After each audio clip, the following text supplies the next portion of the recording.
साथीहरु नमस्कार। तपाईहरुलाई क्रिटिकल जर्नीको लाइभ स्ट्रिमिङमा हार्दिक स्वागत गर्दछु। साथीहरु, आज हामी एकदमै संवेदनशील विषयमा बहस गर्न गइरहेका छौं। आजको हाम्रो लाइभ स्ट्रिमिङमा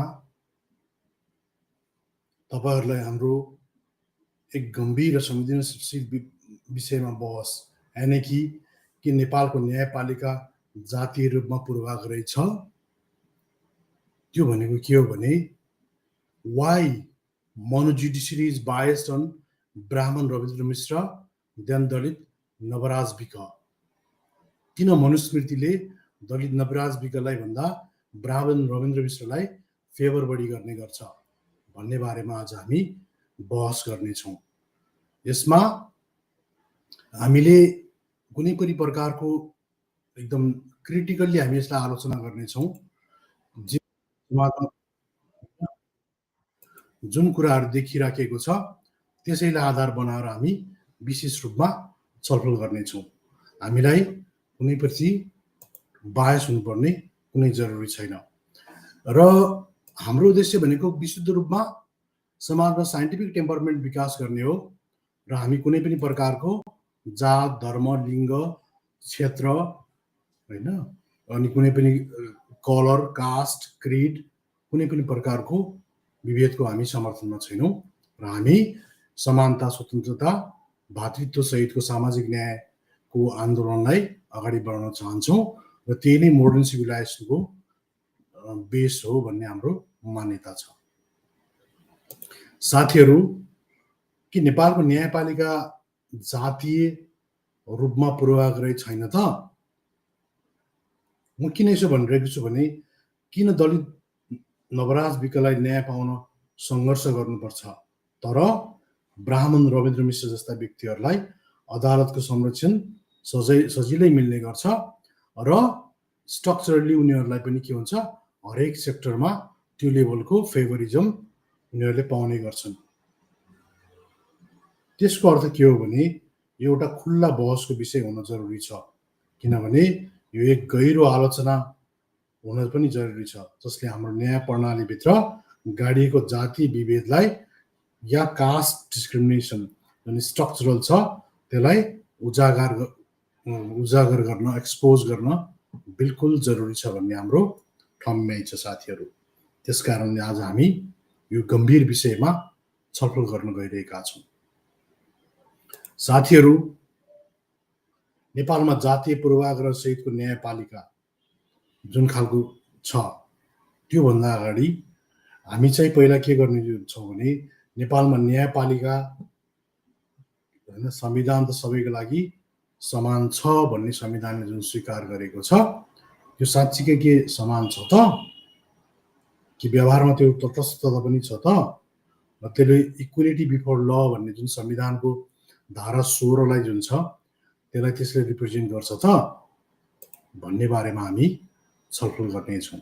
तपाई देख्न सक्नुहुन्छ नेपालको संविधानको धारा 18 को समानताको हक भन्ने जुन सिद्धान्त छ त्यो सिद्धान्त अन्तर्गत के साच्चै नेपालमा हैन यो चीजलाई संविधान त जुन फेभर गरेको छ त्यो कुरालाई न्यायपालिकाले हुबहु लागू गरेको छ त? कि उनीहरू जात, धर्म, लिङ्ग, वर्ग सबै चीजहरु भन्दा माथि उठेर यो नेपालको संविधानलाई लागू गरिरहेका छन् त? यो एउटा गम्भीर विषय आइरहेको छ। म पहिला यिनीहरूको जुन ब्याकग्राउन्डको बारेमा केही कुरा भन्न चाहन्छु। हैन रविन्द्र मिश्र जी चाहिँ जुन चैत 15 गते एउटा आन्दोलन भएको थियो राजावादीहरूको, जसले चाहिँ यो अहिलेको लोकतान्त्रिक धर्मनिरपेक्ष गणतान्त्रिक जुन व्यवस्था छ यसलाई फालेर राजतन्त्र र राजा सहितको उनीहरूले चाहिँ पञ्चायती मोडेलको एक खालको निरङ्कुश शासनको जुन खालको व्यवस्थाको हैन उनीहरूले आरएसएस को गाइडेन्समा त्यो टाइपको चाहिँ उनीहरूले फेभर माग गरिरहेका छन् र त्यही अनुसार उनीहरूले चैत 15 गते उनीहरूले आन्दोलन छेडेका थिए। र यो तपाईले जुन देखिरहनु भएको छ यो चाहिँ तपाईले हैन रविन्द्र मिश्रजीको यो फोटो चाहिँ उहाँलाई अदालत लाँदै गर्दाखेरिको यो फोटो हो। र यो चाहिँ सरकारले उनको प्री डिजाइनमा होइन जुन खालको 2 जना मान्छेको हत्या भयो र त्यसपछि भाँटबटिनी लगायत धेरै प्राइभेट प्रोपर्टीहरू पनि होइन उनीहरूले के गरे छतबिच्छत पार्ने गरे र त्यहाँ लुटपाट भयो र त्यहाँ मान्छे पनि मरे र त्यो लेभलको चाहिँ उनीहरूको चाहिँ अब क्रिमिनल कन्सपिरेसी जुन खालको थियो विभिन्न ठाउँमा आगजनी गर्ने र जनताहरूलाई यो सत्ताको विरुद्धमा एकदम आक्रोशित बनाएर व्यवस्था नै त्यही अनुसार बङ्गलादेश मोडलमा उनीहरूले यसलाई दोहोऱ्याउने चाहिँ चेष्टा गरिरहेका थिए या त्यति नभए पनि मणिपुर मोडलमा लगेर चाहिँ देशलाई साम्प्रदायिक द्वन्द्वमा फसाउने उनीहरूको ग्रान्ड डिजाइन थियो। त्यसै अन्तर्गत त्यो चलेको थियो र यसका चाहिँ मेन चाहिँ चिफ कमान्डर इन चिफ चाहिँ दुर्गा परसाईजी थिए होइन। दुर्गा परसाईजी थिए र उनी कमान्डर इन चिफले दुर्गा परसाईजी जुन कमान्डर इन चिफ थिए उनको चाहिँ के थियो भने उनको जुन एग्रेसन थियो त्यो एग्रेसन म तपाईलाई सानो केही देखाउन चाहन्छु। एउटा बाहुन छ क्या यो बाहुरा भन्ने डाक्टरले गरेको बाहुन नि क्यार क्यार क्यार क्यार क्यार क्यार क्यार क्यार गरिन्छ कानका जरा फुट्ने गरी मेरो अगाडि पर्यो भने मेरो अगाडि पर्यो भने म 3 इन्ची काट्ने गरी त्यसले गर्दाखेरि यसलाई 15 गते पछाडि लखेट्ने कि नलखेट्ने तपाईँ लखेट्ने होइन। उनीहरू बकाइदा 15 गते पछाडि लखेट्ने कि नलखेट्ने भनेर उनीहरूले जनताहरूलाई आक्रोशित एग्रेसिभ बनाइरहेका छन्। तपाईँले स्पष्ट रूपमा त्यहाँ देखिरहनु भएको छ 1 नम्बरमा। दोस्रो नम्बरमा उनको भनाइ के छ भने डाक्टर बाबुराम भट्टराई जुन पूर्व के थिए उनी चाहिँ नि डाक्टर बाबुराम भट्टराई पूर्व प्रधानमन्त्री पनि हुन् र उनलाई चाहिँ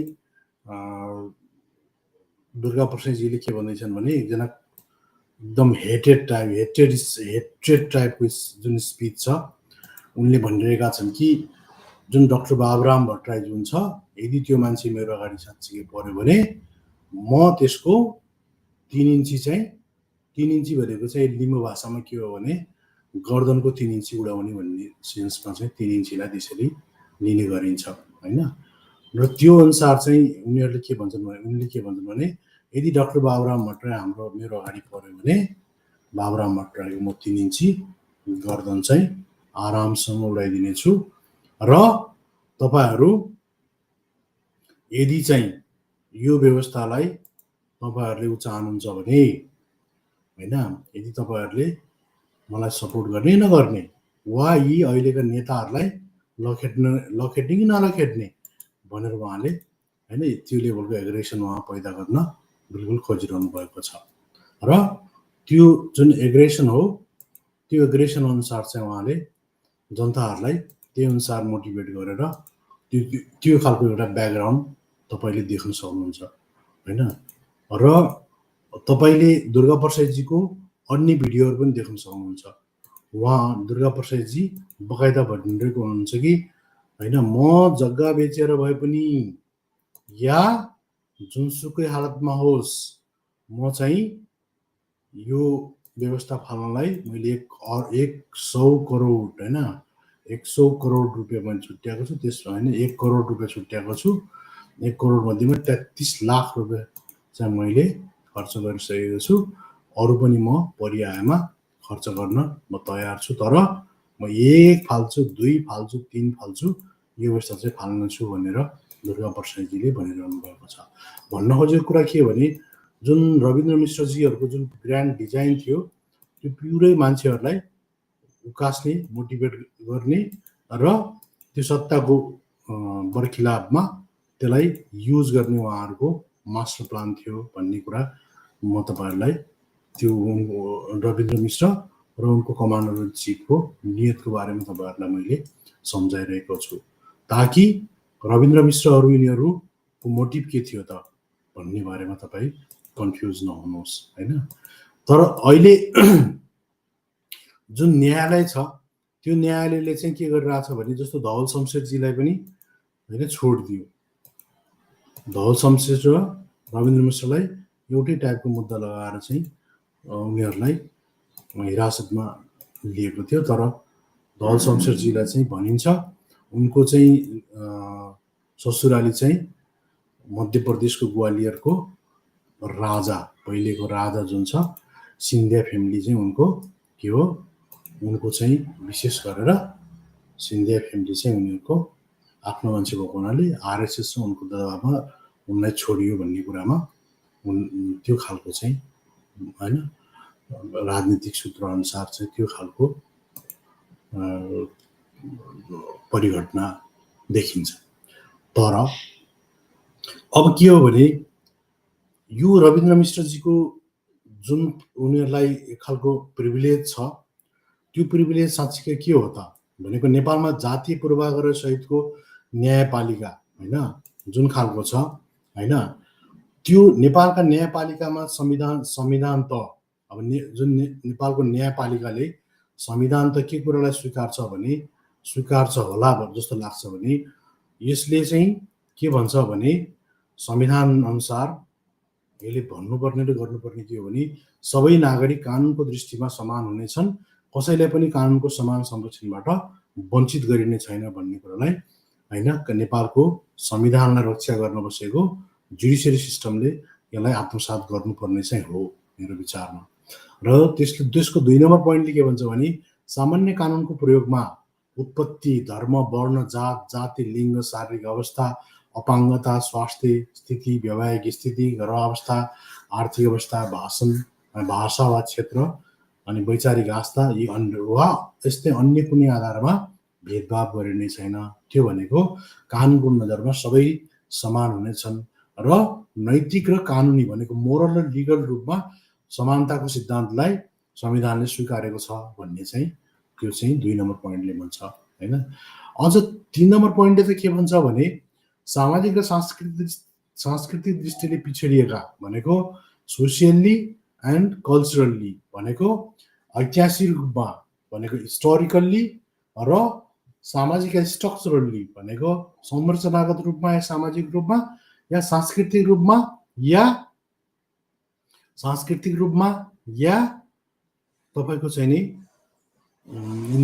हिस्टोरिकल्ली भनेको ऐतिहासिक रूपमा जुन खालको पिछडापन छ भनेको दलितहरूलाई उनीहरूलाई के हुन्छ कानुन बमोजिम विशेष व्यवस्था गरिनेछ केमा नागरिक संरक्षणमा, सशक्तिकरण र विकासका लागि उनीहरूको वृद्धि विकासको लागि त्यो लेभलको कानुनी रूपले चाहिँ उनीहरूलाई विशेष व्यवस्था गर्न रोक लगाएको पनि छैन भनेर कानुनले उनीहरूलाई होइन थ्योरी अफ स्पेशल अपर्च्युनिटीको कुराहरू पनि गरिरहेको छ।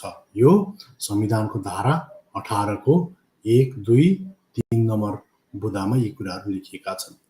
तर एट द सेम टाइम के देखिन्छ भने यी त भए देखाउने दाँत, तर जब चपाउने दाँतका कुरा आउँछन्, चपाउने दाँतको कुरा आइसकेपछि के हुन्छ भने व्यवहारमा यी तटस्थ कति छन् त होइन।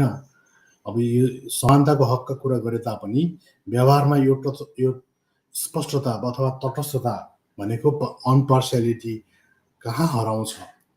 नवराज विके प्रकरण सम्झौँ न, तपाईले हेर्न सक्नुहुन्छ। नवराज विके प्रकरणमा के भयो, एक दलित जसले प्रेममा परेपछि ज्यान गुमाउनु परेको थियो होइन। उनीहरूको इन्टरकास्ट म्यारिज जुन इन्टरकास्ट रिलेसनसिप थियो र त्यो म्यारिजमा टुङ्गिने स्थितिमा थियो, त्यो बेलामा अनर किलिङ भएको थियो होइन। जातीय मेन चाहिँ त्यहाँ के थियो भने केटा तल्लो जातको थियो र केटी चाहिँ माथिल्लो जातको थियो। त्यस कारणले गर्दाखेरि यिनीहरूको बिचमा के थियो भने बेमेल खालको वैवाहिक सम्बन्ध होइन तपाईँ देख्न सक्नुहुन्छ। यसमा के छ भने यी भेरी हो, सानो भेरी रुकुमको सोती होइन नगरपालिकाको। यसमा चाहिँ के छ भने यी केटाहरू 6 जना भाइहरू होइन यिनीहरूलाई जिउँदै यो नदीमा म्यासेकर भनेको एकदमै जिउँदै यिनीहरूलाई नदीमा बगाइएको थियो, हत्या गरिएको थियो। त्यो पनि इन्टरकास्ट म्यारिजको सिलसिलामा अनर किलिङ गरिएर मारिएको थियो। तर व्यवहारमा के भइदियो भने जुन कानुन जुन कानुनले के भन्थ्यो, संविधान त इक्वलिटी बिफोर लको कुरा गर्थ्यो, तर त्यो कानुनले के गर्यो भने त्यो कानुनले चाहिँ जाति विभेद चाहिँ भएको होइन, तर के हो तिनीहरू मरेका चाहिँ हुन् है भनेर उनीहरूले के भनिदियो भने कानुनले यसलाई जाति भनेको जुन सोमकान्त मैनाली र यो मातृका प्रसाद भण्डारी यी दुईटा बाहुनहरूले के गरे भने यो बाहुनहरूले प्योर यसलाई कास्टिजम भन्दा टक्क स्लाइडली इग्नोर गरेर होइन आँखा नदेखे जस्तै आँखा हुन्छ नि इग्नोर गरेर उनीहरूले चाहिँ ब्राह्मणवाद र मनुवादलाई बचाए उनीहरूले होइन। यो चाहिँ के हो भने उनीहरूले त्यसलाई स्कटिङ गरे र यो प्योरली यो हत्याको मात्रै कुरामा लगेर यिनीहरूले जोड दिए भनेपछि यिनीहरूले यसलाई के गरे भने जुन खालको ऐतिहासिक रूपमा भइरहेको जुन स्ट्रक्चरल होइन संरचनागत जुन खालको विभेद छ दलित माथिको ऐतिहासिक रूपमा हिस्टोरिकल होइन डिस्क्रिमिनेसन जुन छ त्यो कुरालाई उनीहरूले पुरै पर्दा लगाइदिए र त्यसलाई एकदम बिल्कुल हत्याको रूपमा यिनीहरूले एकदम स्मार्टली प्ले गर्ने कोसिस गरे।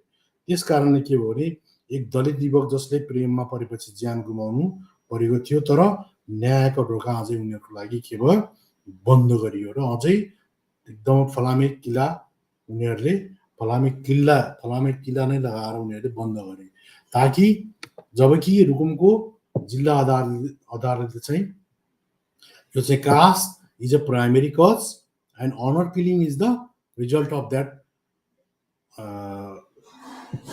Caste honour killing is the primary root cause of the their murder भनेर उनीहरूले बकाइदा रुकुम अदालतले भनेको थियो। तर यिनीहरूले के भन्यो भने caste is not the main factor or there is no issue of caste भनेको त्यहाँ कास्ट पुरै उनीहरूले निकालेन, त्यहाँ जस्ट मर्डर भएको थियो भन्ने मात्रै कुराहरू गरे र त्यो तरिकाले उनीहरूले के गरे भने उनीहरूले ब्राह्मणवाद र मनुवादको आफ्नो रक्षा गरे र उनीहरूले के गरे भने सामाजिक न्यायको बलात्कार गरे। तर अब यहाँ चाहिँ के कुरा बुझ्नु जरुरी छ भने जब ब्राह्मण समुदायका प्रभावशाली व्यक्ति भनेको रविन्द्र मिश्र जस्ता होइन ब्राह्मण समुदायका प्रभावशाली व्यक्ति होइन के भन्छ अनि जसरी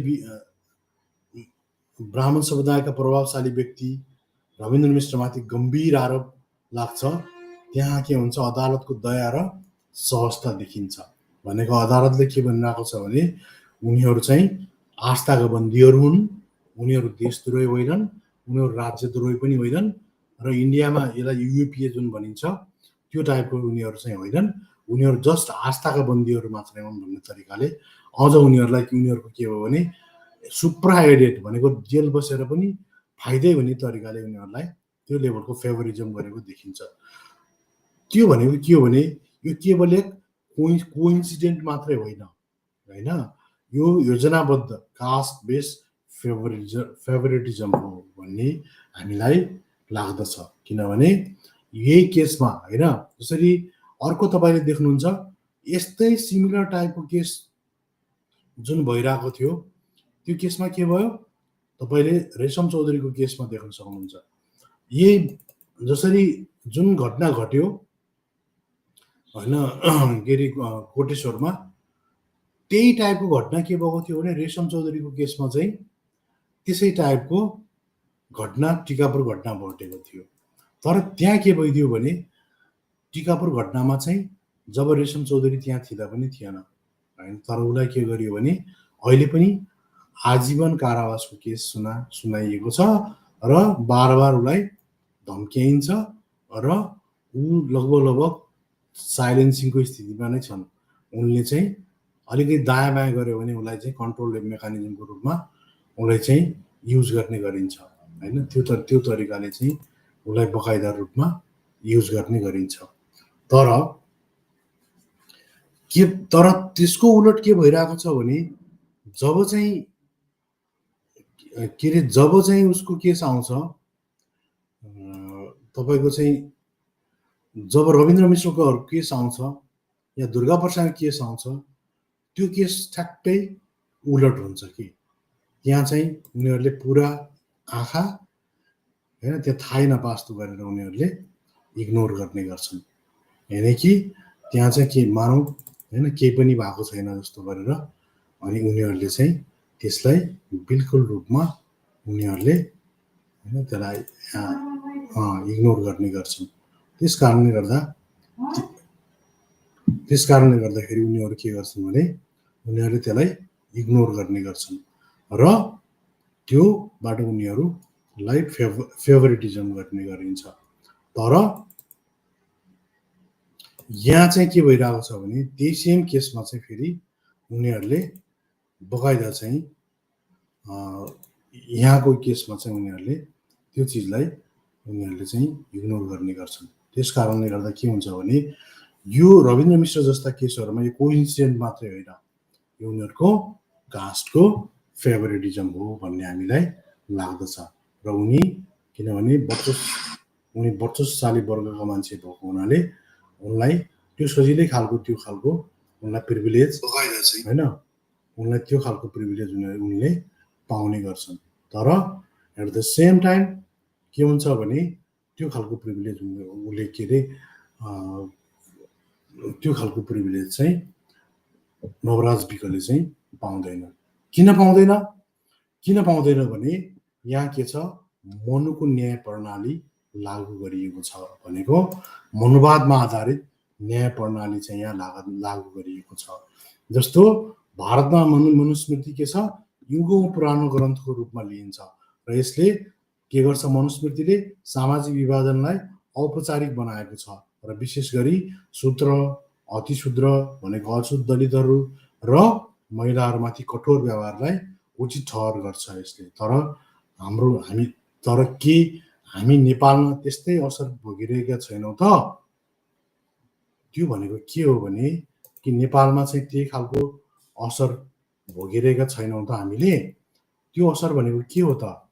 त्यो असर भनेको के हो भने ब्राह्मणको प्राणदण्ड हुने भनेको यदि ब्राह्मणलाई फाँसी हुने स्थिति आयो भने पनि के हुनु पर्यो, उसलाई चाहिँ जस्ट मुण्डन मात्रै गरिदिने भनेको चारपाटा मात्रै मुडेर पठाइदिने, ताकि त्यो गर्यो भने उसलाई के हुन्छ, प्राणदण्ड बराबर मानिनेछ।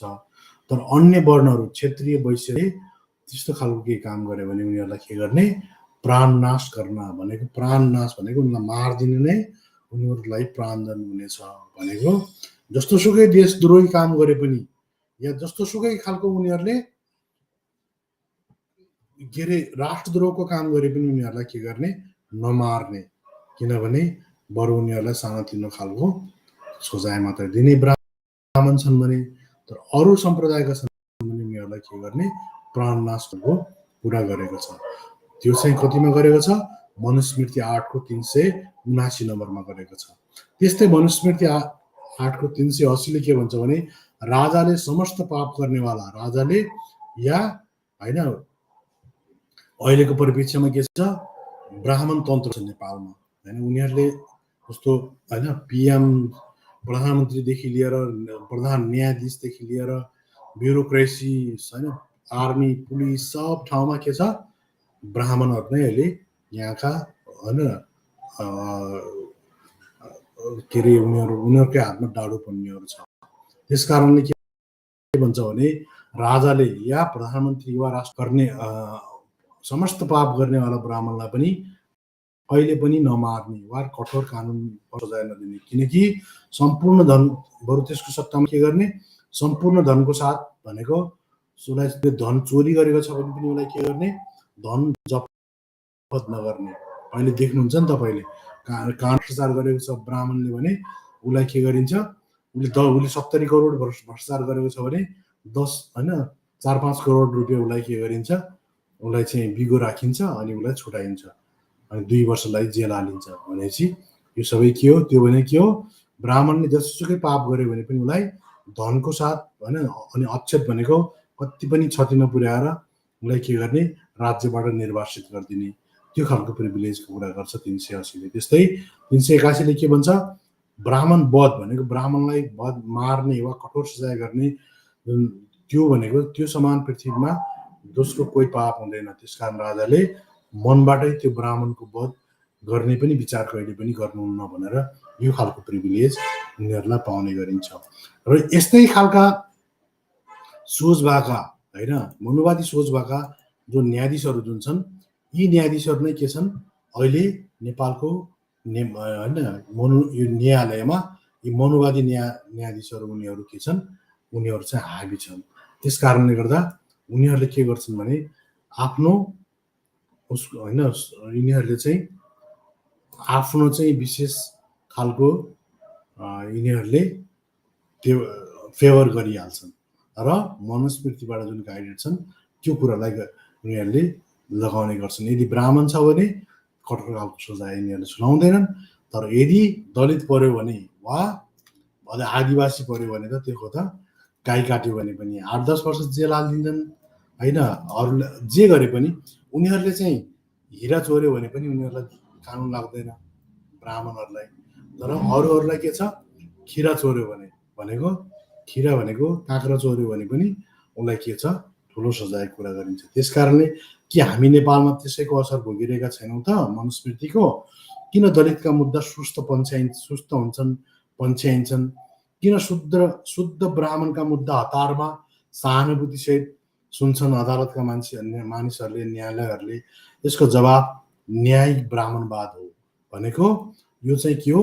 न्यायिक जुडिसियर भन ब्राह्मणिकल जुडिसियरी सिस्टम हो वा न्यायिक ब्राह्मणवादमा लुकेको छ यसको रहस्य, जो के गर्छ न्यायलाई जात हेरेर मात्रै होइन त्यही अनुसार सजाय तोक्ने गर्छ र न्यायलाई जातको आधारमा चाहिँ उनीहरूले फैसला गर्ने गर्छन्।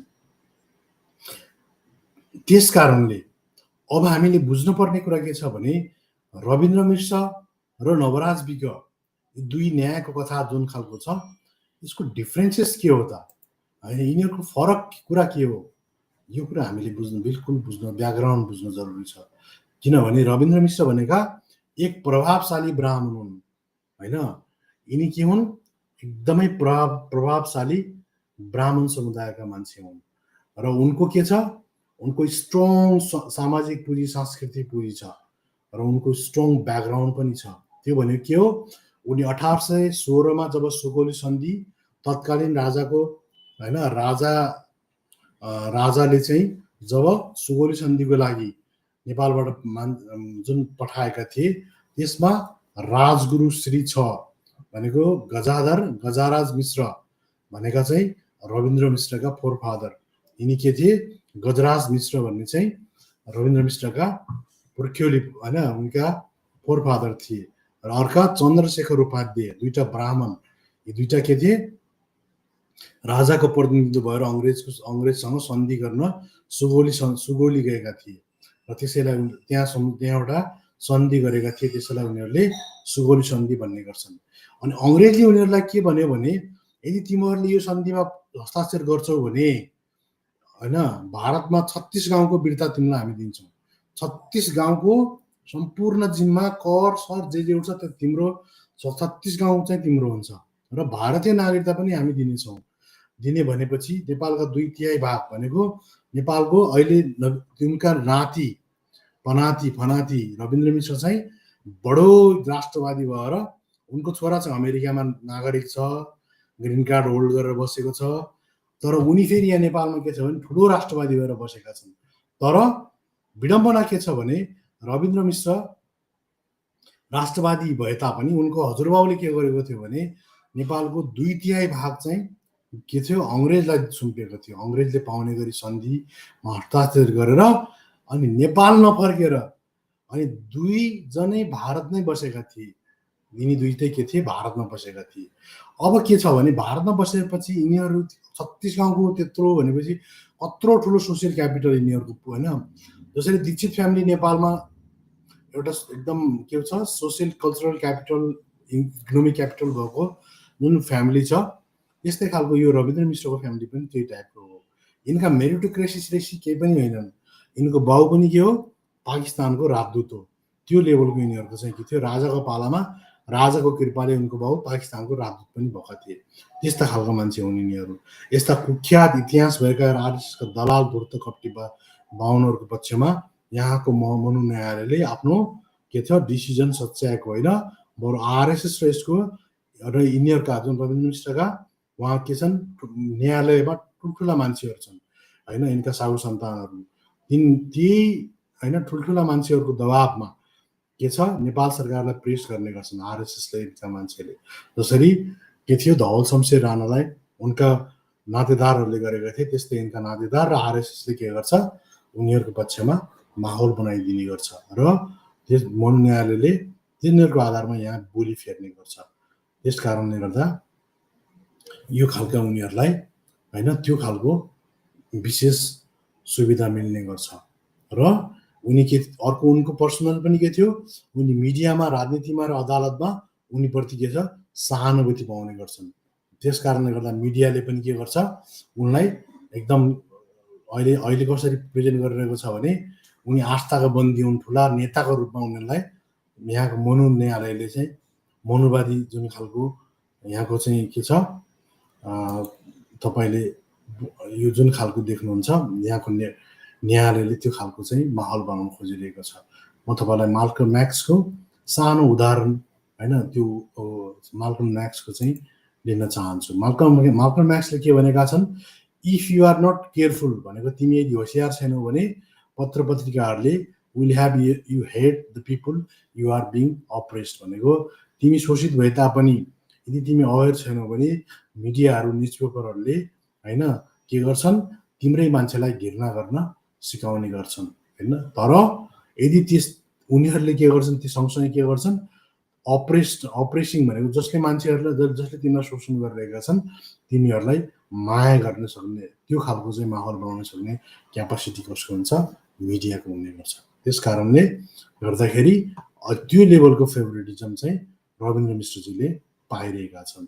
तर एट द सेम टाइम के भइरहेको छ भने जो तपाईँले देख्नुहुन्छ नवराज विक लगायतका उसका 6 जना जुन साथीहरू थिए अब उनीहरू चाहिँ के भइरहेको भने उनीहरूलाई चाहिँ सोती घटनामा जसरी के थियो जन्म कैद त सदर गरियो तर जातै विभेदको कसुर बदर गर्न उच्च अदालतको आदेश भएको थियो।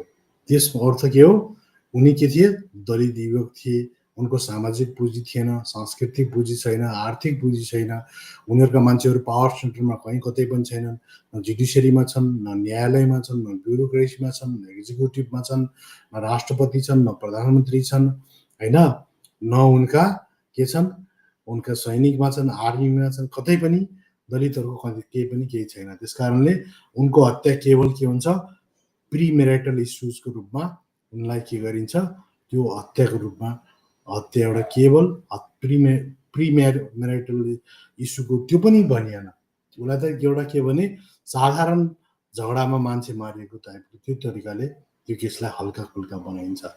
तर यी दुवै केसमा के छ एउटै देशमा एउटै संविधान अन्तर्गत के छ एउटै देश हो यिनीहरू के छ एउटै देशमा एउटै संविधान अन्तर्गत के हुन्छ फरक व्यवहार गर्ने गरिन्छ।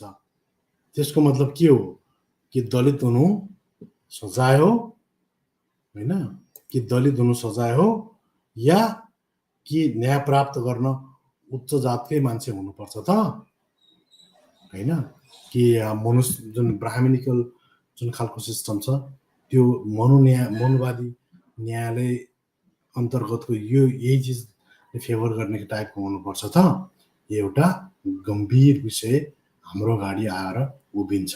त्यसको मतलब के हो भने जातीय दलित दमनको संरचना र राज्यको मौनता यस्तो खालको चिजहरूमा झन् खतरनाक रहेर बसेको छ। नेपालको राज्य संयन्त्र के छ चाहे पुलिस होस् न्यायालय होस् प्रशासन होस् सबैले जातीय पदानुक्रम स्वीकार गरेका छन्। यो खालको के छ कास्ट हायरार्कीलाई स्वीकार गरेका छन्। दलितहरूको लागि कानुन ढिलो चल्छ होइन कलम पनि ढिलो चल्छ साँची हराउने गर्छ मुद्दा टर्छ तर सत्ताधारी जातको लागि कानुन तेज गतिमा दौडिन्छ। यो केवल व्यक्तिको मुद्दा होइन यो संरचनागत अन्याय हो स्ट्रक्चरल इन्जस्टिस हो यो होइन यो इन्टेन्सनल पनि हो भनेको जानी जानी स्ट्रक्चरल इन्जस्टिस हो भन्ने कुरा हामीले बुझ्न पर्ने हुन्छ। त्यसकारण अब हामीले समाधान के हो त गम्भीर प्रश्न उठ्ने गर्छ कि एकजना मान्छे चाहिँ कास्टकै कारणले मरिराख्ने र अर्को जना मान्छे सेम केस गर्दाखेरि रेशम चौधरी चाहिँ मरिराख्ने त्यही खालको प्रकृतिको केसमा रविन्द्र मिश्रहरू उनीहरू चाहिँ झन् उनीहरूलाई ग्लोरिफाई गर्ने, या अदालतले नै होइन नवराज विक जस्ता मान्छेहरू 6 जना मान्छे जघन्य अपराध भएर भेरीमा हाल्दाखेरि त्यो चाहिँ सामान्य एउटा होइन झगडाको हिसाबले मारिएको भनेर नर्मलाइज गरिने। तर रविन्द्र मिश्र जस्ता राष्ट्रद्रोही देशद्रोही दुर्गा प्रसाद जस्ता मान्छेहरू, म त्यसो किन भनिरहेको छु भने जस्तो दुर्गा प्रसाईहरू यिनीहरू एउटा बाहुन छ क्या, यो बाहुरा भन्ने डक्टर बाहुन नि कानका जरा फुट्ने मेरो अगाडि पऱ्यो भने म 3 इन्ची काट्ने गरी त्यसले गर्दाखेरि यसलाई 15 गते पछाडि लखेड्ने कि नलखेड्ने तपाईँ लखेड्ने होइन। एकातिर त्यसरी मान्छेलाई उकासिरहेका छन् होइन, हत्या हिंसाको कन्डिसन, यही उकासेको भरमा के भयो त्यहाँ तपाईँ देख्न सक्नुहुन्छ यस्ता खालको युवाहरू चाहिँ आक्रोशमा आए।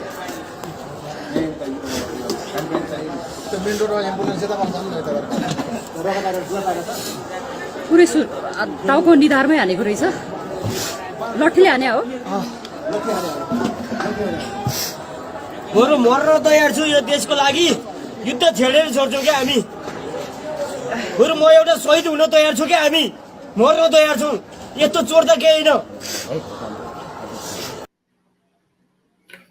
यसरी युवाहरूलाई के भयो आक्रोश बनाउने कामहरू त्यस दिन चैत 15 गते भएको थियो। त्यस्तै गरेर चैत 15 को अर्को एउटा भिडियो तपाईँ देख्न सक्नुहुन्छ। पुलिसलाई जलाउने भनेको घर जलेछ, पुलिसलाई जलाउने भनेको मैले भनेको, घर जलाउनु भनेको होइन। मैले यसै गरी आगो लगाइसकेका छौँ एउटा घरमा भने अब यसै गरी हामी अरू घरलाई पनि आगो लगाउन जाँदैछौँ।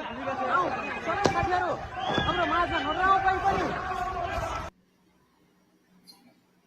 त्यस्तै गरेर अर्को धर्मगुरुको भेषमा रहेका अर्का एउटा मान्छेको उनको पनि तपाईँ एउटा भिडियो हेर्न सक्नुहुनेछ।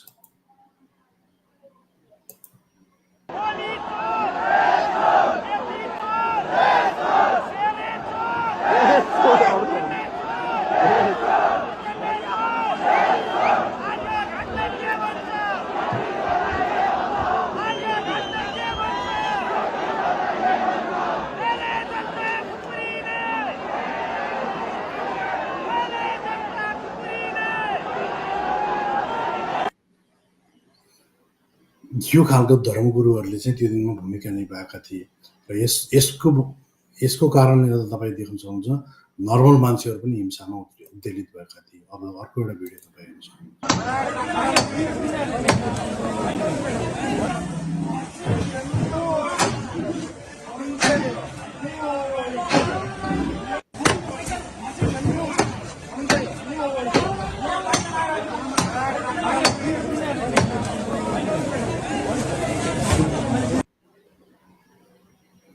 यो लेभलको चाहिँ तपाईँको चाहिँ त्यो दिनमा यी घटनाहरू हुँदाहुँदै पनि उनलाई के गरियो, उनलाई आस्थाको बन्दीको रूपमा एकदम बिल्कुल अझ दुर्गा प्रसाईले त के छ भने ओभर स्पिडमा गाडी चलाएको भन्ने हिसाबले दर्ता गरिएको छ भनेपछि यो लेभलको फेभरेटिजम यिनीहरूले गर्ने गरेका छन् भने जब 6 जनालाई चाहिँ तल्लो अदालतले चाहिँ बकाइदा रूपमा यो जातीय एउटा नरसंहार भनेको म्यासेकर गरेको थियो भन्दै पनि उच्च अदालतका ब्राह्मणहरूले के भन्यो भने यो त होइन, कास्टको कुरै छैन, यो आपसी रूपमा झै झगडामा मान्छे मरेका हुन् भन्ने टाइपले यिनीहरूले त्यसलाई होइन डाइभर्ट गरेका थिएछन्।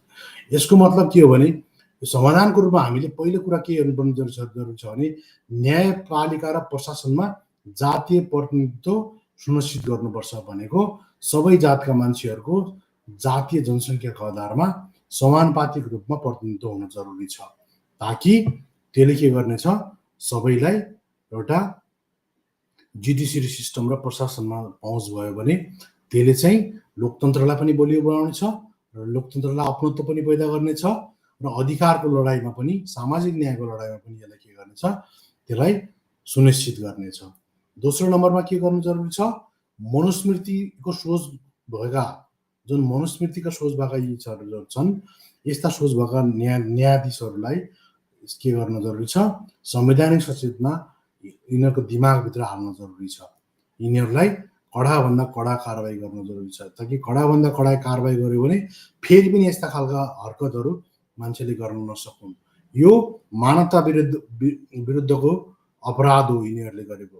यो सोमकान्त मैनाली र मातृका प्रसाद भण्डारी यस्ता खालका ब्राह्मणवादी मनोवादी विचार भएका न्यायाधीशहरूलाई यिनीहरूलाई आजीवन सर्वस्वसहित खोसेर यिनीहरूलाई आजीवन जेल हाल्न जरुरी छ।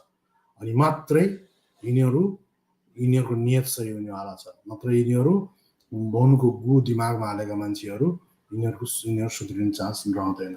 त्यस्तै गरेर रविन्द्र मिश्र मात्रै होइन, सबै उच्च जातीय अपराधीहरूलाई होइन, दुर्गा प्रसाद जस्ता मान्छेहरू, यी सबै खालका यी मान्छेहरूलाई के गर्न जरुरी छ, यिनीहरूलाई जवाबदेही बनाउनु जरुरी छ होइन। यिनीहरूले लोकतन्त्र, सामाजिक न्याय, धर्मनिरपेक्षता जस्ता चिजहरूलाई प्रति यिनीहरू जवाबदेही हुन जरुरी छ। किनकि यिनीहरू आफ्नो कास्ट प्रिभिलेजलाई जोगाउनलाई यिनीहरू जसरी लागि परेका छन्, यिनका विरुद्धमा पनि जेहाद छेड्न अब ढिला गर्न हुँदैन होइन। अर्को चौथो नम्बरमा के छ, नवराज विके जस्ता पीडितहरूलाई यिनीहरूको मुद्दाहरू के छ प्राथमिकतामा राख्नु जरुरी छ। विशेष प्राथमिकतामा राखेर त्यो मुद्दाहरूलाई अगाडि बढाउनु जरुरी छ। त्यो भनेको फास्ट ट्र्याकबाट यो मुद्दाहरूलाई फैसला गर्नु जरुरी छ। अनि अर्को के छ, पाँचौँमा नागरिक समाज, मिडिया होइन, यिनीहरूलाई पनि जवाबदेही बनाउनु जरुरी छ। किनभने यी मिडियाहरूमा राज्यको चौथो अङ्ग जो हो, त्यहाँ के छ, ब्राह्मणवादी मनोवादीहरूको कब्जा छ र नागरिक समाजमा पनि त्यही हाल छ। त्यस कारणले यी नागरिक समाज, मिडिया होइन, यिनीहरूले के गरिन्छ, मानवताको पक्षमा आफ्नो मौनता तोड्न जरुरी छ र मानवीय हुन जरुरी छ यदि देशलाई बचाउने हो भने भन्ने कुरा हामीले बुझ्न जरुरी छ। त्यस्तै गरेर अब अन्तमा के हो भने यो बहस जुन छ, यो बहस केवल न्यायको लागि मात्र होइन, यो बहस अस्तित्वको लागि पनि हो। एक दलित नागरिकले पनि न्याय पाउने आशा गर्न सक्छ र उसले राष्ट्र निर्माण गर्ने सवालमा उसको पनि भूमिका छ भन्ने अपनत्व पैदा गर्नलाई राज्यले उनीहरूलाई अस्योर गर्न जरुरी छ। अन्यथा राज्य ठुलो विद्रोहमा अब जागिने स्थिति छ। अबको समाज हिजोको जस्तो समाज छैन।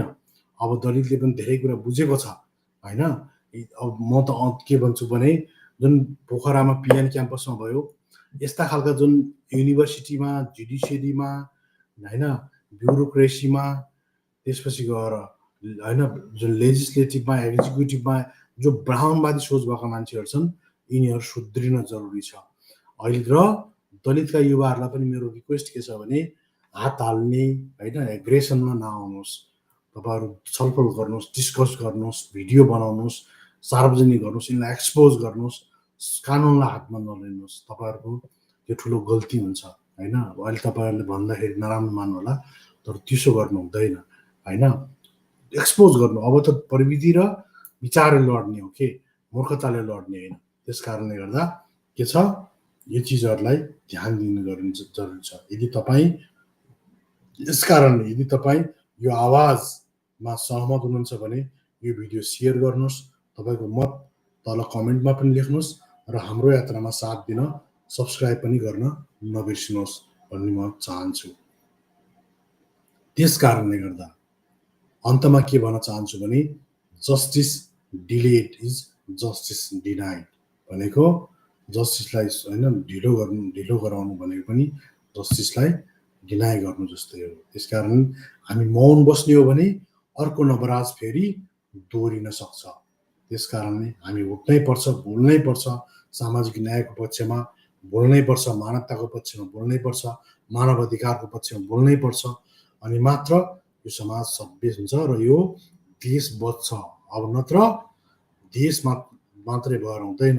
यदि साँच्चीकै असली राष्ट्र निर्माणको पक्षमा जाने हो भने पृथ्वीनारायण शाहको 4036 वर्णको फुलबारी होइन, बरु डाक्टर अम्बेडकरले भने जस्तै होइन, यहाँको के गर्न जरुरी छ, यो टाइपको सोसियल फिलोसफीमा जान जरुरी छ, जसको सोसियल फिलोसफीको बेस भनेको लिबर्टी, इक्वालिटी, फ्रेटर्निटी र जस्टिस होस्।